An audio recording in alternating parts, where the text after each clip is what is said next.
네, 맥형입니다. 여러분, 원상복구 때문에 제가 소송에 휘말린 지 어느덧 반년이 지났습니다. 저만의 일이 아닐 거라고 생각을 합니다. 장사하시는 분 모두 보증금, 권리금, 그리고 시설을 투자해서 장사를 시작을 하고 계시는데 그런 거 있잖아요. 보증금은 유형의 자산, 눈에 보이는 나의 돈, 권리금은 무형의 자산, 이게 내가 받지 못하고 나갈 수도 있는 돈, 이렇게 알고 계시지만 생각보다요, 여러분, 장사하면은 월세가 밀려서 보증금이 깎이는 경우를 제외하고도요, 보증금을 받지 못하게 되는 경우가 생깁니다. 계약서의 내용 때문에 문제가 생겨서 임대인과 임차인이 생각하는 기준점들이 다르다 보니까 이런 부분들은 피곤하게 주장하면 그거를 받기 위해서 끌려다니면서 맞춰줘야 되는데요. 이게 바로 원상복구 관련된 이야기입니다.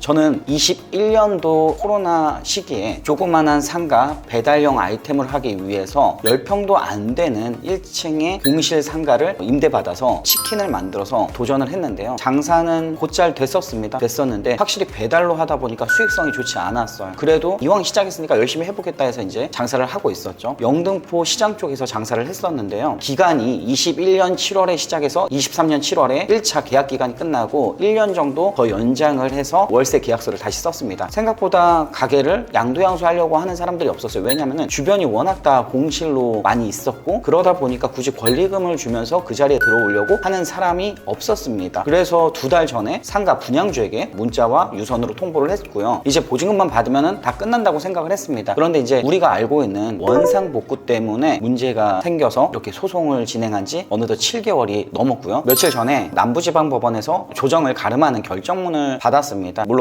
다시 이의 제기를 하기로 했고요. 변호사를 선임해서 일을 처리하고 있습니다. 물론 2,500만 원 받으려고 하다가 배보다 배꼽이 큰 상황이 생겼는데요. 보증금은 안전한 내 돈이라고 생각하는 분들께 좋은 정보가 될 것 같아서 지금 일어나고 있는 일을 바탕으로 여러분들께도 생길 수 있는 일이기 때문에 주의하시라고 영상을 찍고 있습니다. 여기에서 제가 간과했던 부분은요, 원상복구에 대한 특이하게 간단한 문구로만 나와 있는 부분을 당연히 원상복구만 하면 되겠지라고 생각을 했습니다. 특약사항에 임차인은 퇴거 시 원상 회복하는 조건이다 라는 문구 한 줄이 있어서 당연히 원래 상태로 회복을 하고 나가면 되겠다라고 생각을 했고요. 이 과정에서 처음에는 그냥 바닥이나 벽이나 이런 부분만 깔끔하게 회복해 주세요 라고 얘기를 했어요. 그렇게 해서 저희가 생각보다 깐깐하지 않게 해주시네. 원상복구에 대해서도 그렇게 크게 생각 안 했어요. 누군가 들어올 정도로만 만들어 놓고 가면 되겠다 생각을 했습니다. 근데 이제 건물주분께서 요구하셨던 거는 간판과 앞에 있는 도어 원상 회복을 하는 조건이었습니다. 저희가 치킨집을 하다 보니까 앞에 유리박스로 치킨을 기피하는 공간을 또 만들어야 됐고요. 문도 기존 문과 다른 문을 설치를 했기 때문에 그런 부분들은 당연히 수긍을 하고 원래 상태대로 회복을 저희가 했습니다. 회복을 했음에도 불구하고 2주, 3주가 넘는 기간 동안 건물주가 생각하는 원상 회복의 기준이 계속 달라지기 시작했습니다. 여기서 여러분들이 아셔야 되는 건요, 원상 회복은 당연한 겁니다. 원상 회복에 대한 의미가 애매모호하고요. 3년이나 시간이 흘러버린 시점에서 3년 전에 목적물의 상태가 신규 상가였다고 해도 어느 정도 상태인지 예상하기가 쉽지 않습니다. 저 역시 마찬가지고요. 상가 분양주 역시 마찬가지였습니다. 그동안 많은 장사를 하면서 원상 회복에 대해서 불편함을 겪어본 적도 없고요. 대부분 양도양수를 했기 때문에 원상 회복을 했던 적이 한 번도 없었습니다. 그런데 이번에 처음 원상 회복을 하면서 3년 전에 촬영했던 코로나에 한 번 죽고 건물주에 2번 죽는 영상이 다시 생각이 나서 원상 회복으로 사람을 힘들게 할 수 있구나, 그리고 보증금을 다 떼일 수도 있겠구나라는 생각을 했습니다. 3년 전 영상인데요. 지인의 매형분께서 강남에 100평이 넘는 지하의 호프집을 거의 한 10년 넘게 운영을 하셨는데요. 월세도 1,000만 원이 훌쩍 넘고요. 보증금도 꽤 높았습니다. 그런데 건물의 원상 회복을 위해 A4 용지에 1번부터 10 몇 번까지 항목을 만들어서 모든 것들을 다 했을 시 보증금을 반환하겠다, 이렇게 이야기하는 모습을 보고 촬영하면서도 화가 났었는데, 자, 그러면은 3년 전에 찍었던 지인의 매형분의 원상복구 현장에서 어떠한 일이 일어났는지 한번 보고 돌아와서 저의 이야기를 해보도록 하겠습니다. 이거 해달라고 써갖고 온 거야. 1번 읽어보세요. 1번. 1번 귀 계단 논슬립 제거. 여기 논슬립 테이프 붙여놨잖아. 그 테이프 띄워달래. 그 소리야 이게. 1번부터 딱 읽는데 짜증이 확 올라오더라고. 아, 스프링클러 진짜. 여기가 조금 깨졌어요. 여기가 깨졌으니까 이걸 수리를 해달래요. 저거는 옛날부터 깨져 있었으니까 괜찮대. 옛날부터. 내가 들어오기 전에도 깨져 있었나 봐. 어. 근데 저건 괜찮고 요거는 안 깨져 있던 거 깨진 거니까 해달래. 매형이 들어왔을 때 8년 전이잖아요. 말이 되는 소리냐 이게. 너무한데? 지금 해달라고 하는 게 그럼 여기 이거 지워달라고 하는 거? 네, 이런 거 다 지워달래요. 이게 지워지는지는 모르겠지만 약간은 지워지더라고. 이것도 지금 다 갖다 댄 거예요 지금 오늘. 아 대리석을? 여기를 메꿔달래 지금. 천장. 이거 우리가 메꾸는 게 아니잖아요. 그렇죠. 문도 지금 해달라고 해서 해준 거잖아요 이거. 이 문이 지금 필요하냐고 이게. 그러니까 다른 사람이 오면 이거 설거지고 철거하고 다시 공사할 것 같은데 어차피. 이거 누가 이걸 그냥 쓰냐고 처음 들어오는 사람이. 그러면 저기 하고 여기 위에 먼지? 네. 이런 먼지를 치워달라. 네. 소방 바뀌기도 달아달라 그래서 소방 바뀌기도 하나 달아주고 스프링클러도 이거 다 다시 해준 거잖아요 이게. 네. 20몇 개를 다 스프링클러 다 다시 해줬어요. 저기는 뭐 휘어졌다고 바꿔달라고 한 거예요? 원래는 맨 처음에 이거를 철거해달라 그랬었어요. 네. 이거를 철거해달라 그래서 철거를 하려고 그러다가 한 이틀 지나고 와서 이건 또 놔두래. 왜 이랬다 저랬다? 그러니까 그러더니 또 며칠 지나서는 이 다크가 이거는 주방 거잖아 이 다크는. 예. 공사 다 끝났는데 이것도 철거해달래. 아 근데 한 번에 이야기를 하는 것도 아니고 사람을 공사하는 사람이 항상 상주하는 것도 아닌데. 그러니까 이게 지금 길어지는 거야 계속. 예. 지금 얼마나 되죠? 지금 원래 3월 2일 날 끝나기로 했었는데 며칠부터 철거했어요? 24일부터 24일부터 철거해서 네. 오늘 며칠이죠? 오늘 13일 13일? 와 거의 한 지금 20일을 하는 건가? 20일? 임대료는 다 내시면서. 지금 임대료를 맨 처음에는 렌트프리를 며칠은 해주겠다 그러더라고요. 네. 지금 이게 자꾸 공사가 길어지니까 예. 지금 이 공사가 길어지는 이유가 네. 자꾸 뭘 해달라 그래서 공사가 길어지는 거잖아. 그렇죠. 이거 임대료 받아야지 뭐 어떻게 뭐 이러면서. 소장이 그래요? 응. 지금 얼마나 들었어요 비용이? 지금 전체 다 해갖고 4,722만 원. 원래 그 견적이었어요? 아니죠. 지금 700 얼마가 늘은 거죠. 그죠. 계속 이렇게 하면 네. 되는 거죠. 그리고 화장실도 그랬잖아요. 이슈가. 화장실을 여기 밑에 타일도 높이를 맞춰달라 그래서 깠어요 지금. 높이를 맞춰달래. 여자 화장실이랑. 네. 여기 들어갈 거고. 화장실 이거 요렇게 지금 문 기스나 있다고 이것도 교환해달래요. 다음 사람이 와서 네. 이 화장실을 이대로 쓸지 모르겠다는 거야. 그래서 예치금을 1,000만 원을 넣고 가래요. 다음 사람이 화장실 부신다 그러면은 그 돈으로 이 화장실 공사를 하겠다고. 아 진짜. 이게 여기 지금 스위치 만들어 놨잖아요. 여기 스위치 구멍 있잖아요. 이게 지금 스위치가 어디 있냐면 여기 있어요. 여기 스위치라고. 이 스위치를 저기다 다 옮겨달라는 거야. 스위치도. 이건 인테리어 해달라는 거잖아. 이것도 해달라 그랬어 이거. 아니 그러니까 내가 진짜 이걸 해달라 그러길래 내가 이렇게 쳐다봤어 그냥. 이 사람이 미친 거 아닌가. 나 진짜 저거 해달라 그럴 때 나 진짜. 근데 원상복구의 기준이 진짜 어디까지인 거예요? 중공 떨어진 그거래요. 이 사람 얘기는. 준공이 처음에? 네. 근데 건물은 노후화가 되고 세입자들이 뭐 1, 2년 있는 것도 아니고 그렇지. 거의 매형이 8년 있었고 그 전에 비활레가 10몇 년 있었고 거의 20년 전 상태잖아요. 그게 따지고 보면. 나한테 도면을 주더라고. 도면 대리 해주세요. 대박이다.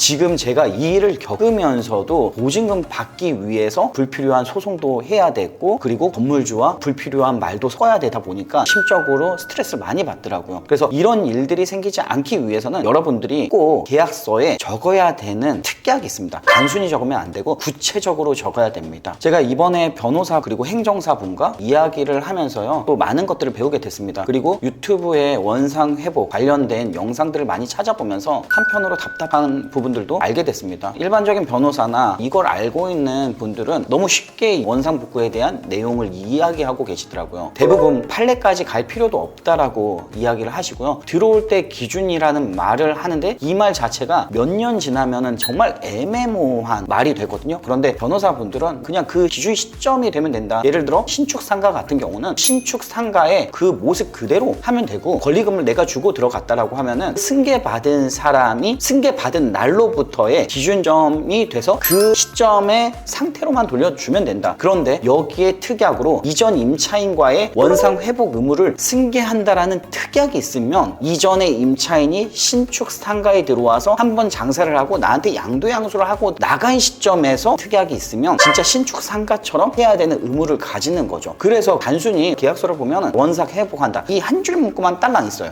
이게 결국에는 법정까지 가게 되는 이유라고 저는 생각을 합니다. 왜냐면요, 저도 마찬가지고요, 상가 분양주도 마찬가지고요, 이게 3년 동안 임대를 하면서 생긴 일이다 보니까 신축 상가의 기준을 잘 모르고 있는 거예요. 그래서 상가 분양주 분도 저희한테 처음에는 원상 회복을 해달라, 간판과 도어, 벽면, 바닥 이런 부분들만 정리해주면 좋겠다, 그렇게 해서 다 철거하고 원상 복구를 깔끔하게 했습니다. 벽도 문도. 그런데요, 느낌이 싼 순간들이 생겨나게 됩니다. 문의 손잡이는 다른 걸로 바꿔달라, 콘센트 스위치가 좀 삐뚤어졌다, 이제 이런 부분들이 있잖아요. 보증금 2,500인데요 1,500을 먼저 받고 1,000만 원을 안 주면서 하나를 하면은 또 무언가 하나가 생기는 이와 같은 일들이 계속 발생이 되기 시작을 합니다. 그래서 저희가 너무 화가 나서 현장에 만나서 이야기를 했습니다. 하나의 공시를 보여주면서 저 정도의 상태로 만들면 된다, 이렇게까지 이야기를 받고서는 저희가 저 정도의 상태까지 천장까지 다 마감을 했습니다. 뚫려있는 천정도 마감을 해서 신축 상가의 모습 그대로의 천장을 했고요. 그리고 조명도 똑같은 조명으로 매립을 해서 설치를 마쳤습니다. 마쳤는데요, 갑자기 관리소를 몇 번 다녀오더니 관리소장말, 여기는 스프링쿨러가 있어야 됩니다, 화재 감지기도 있어야 됩니다, 이제 이와 같은 이야기들을 합니다. 당연히 신축 상가에 있어야 되는 것들을 처음부터 이야기하지 않았고 원래의 상태가 옆집의 기준을 이야기해서 저희는 모든 것들을 다 마감한 이후에 불필요한 공사를 천정을 뜯고 다시 공사를 해야 되는 번거로운 일들이 생겼습니다. 이거는 어디까지나 저희의 잘못이라기보다는 상가 분양주와 충분히 의논을 하고 이야기를 했는데 그 과정에서 누군가의 이야기를 듣고 말이 계속 바뀌면서 추가 공사가 계속 늘어나는 게 문제였던 거죠. 그런데 갑자기 메모지에 방송 스피커를 쓰게 되고요, 형광 비상등을 천장에 달으라고 하고요, 에어컨 벽 스위치를 출입문 옆에 달으라고 하고요, 전등 스위치를 출입문 옆에 달으라고 하고요, 도시가스 구멍을 막아달라고 하고요, 배전판에 점검을 해달라고 하면서 가로 열고 최종이라고 이렇게 보냅니다. 그리고 5분 후에 최종 밑에 또 천정 점검구 이렇게 해가지고 하나의 요구사항이 또 늘어나는 거죠. 처음에는 간판을 떼고 출입문에 도어를 바꾸고 전면에 창을 교체했습니다. 그리고 두 번째는 현장에서 만나서 벽과 바닥은 옆에 있는 공실과 똑같이 천정까지 마감을 해달라고 해서 했습니다. 그러다가 갑자기 천정에 스프링클러와 감지기를 설치를 해달라고 했고요, 저희는 천장을 뜯어서 또 재공사를 해야 되는 상황이라 이런 부분에 대해서 억울함을 이야기를 했습니다. 그런데 이제 저희가 불안해서 계속 이거를 해야 되나 말아야 되나 하다가 고민 끝에 순고에서 견적을 받고 공사하는 분을 불러서 현장 견적을 내고 공사를 하려고 하는 찰나에 이렇게 다양한 요구를 하고 5분 만에 또 바뀐 요구를 하기 시작을 합니다. 심지어 저한테 전화로 와서요, 이제는 마지막이니까요 인터넷 선도 설치를 해야 된대요. 이거는 새로 들어오는 사람이 설치를 해야 되는 거잖아요. 당연히 원상복구는 원래의 상태로 회복을 하는 건데 이 원상복구가 여러 번 얘기를 하는 원상복구입니다. 지금은요, 저희가 그러니까 소송을 가게 됐습니다. 한 번에 이와 같은 걸 정리해서 저희한테 말씀을 해주셨으면 한 번에 다 했을 텐데 그러지 못했다는 거죠. 그래서 원상복구를 하는 데 들어간 비용이 약 1,400만 원 정도 비용이 들었습니다. 여러분, 10평이 안 되는 매장에서 원상복구 하는데 1,400만 원이 들었어요. 거기에 추가적으로 요구를 하는 부분들이 생겨나서 견적을 받으니까 100만 원이 채 안 됩니다. 그런데 계속 요구사항이 늘어나다 보니까 인건비의 품들이 계속 늘어나게 되는 거죠. 그래서 결국에는 변호사를 선임해서 소송을 진행한 지 7개월이 되었고 7개월 만에 소송을 가름하는 조정에 의한 판결문을 받아봤는데요, 700만 원에 대한 판결문을 주셨습니다. 피고 쪽에서 저희에게 법원에 주장하는 부분들은요, 공사비를 부풀려서 추가 공사해야 되는 부분을 소송을 진행하면서 있었던 비어있는 기간까지도 저희한테 관리비로 청구를 했더라고요. 그 금액을 1,000만 원에 적어 왔습니다. 법원에서 조정을 한 금액은 700만 원이 조정을 했는데요, 일단은 저희는 계속 이의제기를 해서 저희의 억울함을 계속 이야기를 하려고 하는데요, 저희가 이야기하는 거는 저 지금 억울해서 죽을 것 같아요 이야기하려고 이 영상을 찍는 게 아닙니다. 자영업자 분들에게 이와 같은 메시지를 제 이야기를 통해서 전달을 하면 훨씬 더 쉽게 이해하고 이런 실수를 시청자분들은 안 하셨으면 하는 바람으로 영상을 촬영을 하고 있습니다. 그래서 여러분들, 원상복구라는 거 집주인 입장에서 꼭 쓰는 조항 중에 하나입니다. 당연히 해야 되는 거고요. 제가 건물을 가지고 있어도 원상회복이라는 특약은 무조건 쓸 것입니다. 그런데요, 임대인분도 마찬가지고 임차인분도 마찬가지고 기준점을 명확하게 만들어 놓는 게 되게 좋을 것 같아요. 왜냐면은 기준이 없다 보면 이렇게 3년, 4년, 5년 장사하고 나면 처음 상태를 서로 몰라요. 누구는 대리석 바닥이 깔려 있었다고 하고 누구는 그냥 에폭시 처리되어 있었다고 해요. 그러면 그 과정에서 또 대립이 생기거든요. 그래서 여러분들 꼭 계약할 때는 사진과 같은 것들을 계약서에 같이 임차인청부에서 임대인과 임차인이 가지고 있는 게 정말 중요할 것 같습니다. 나 이거 새로운 임차인한테 나 양도양수하고 내가 넘기고 권리받고 나갈 건데 뭐 원상복구 하겠어? 라고 생각할 수도 있어요. 하지만 그것 또한 마찬가지로 새로운 양도양수자한테 예의라고 생각합니다. 왜냐하면 그 기준 시점이 그분은 들어오는 시점일 수도 있지만 당시의 계약서를 만약에 건물주분이 특이하게 민감하게 또 이해를 잘 하고 있어서 이전 임차인과의 원상 회복 의무를 승계한다라고 그런 조항까지 넣으면 내가 처음의 상태로 회복을 해서 반환을 해야 된다라는 거예요. 그래서 꼭 원상복구라는 애매모호한 문구가 구체적으로 서로 기준을 정하는 게 필요하다라고 생각합니다. 그래서 꼭 계약한 시점에서 여러분들이 바닥, 벽면, 천정 이와 같은 상태들을 영상과 사진으로 남겨놓으시는 게 저처럼 불필요한 소송을 하지 않게 되는 방법이라고 생각을 합니다. 오늘 영상은 여기까지 하고요. 앞으로 계약하시는 분들 꼭 원상복구에 대한 특약에 대해서 명확하게 해야 된다라는 생각을 가졌으면 좋겠습니다. 오늘 영상 여기까지 하겠습니다. 감사합니다.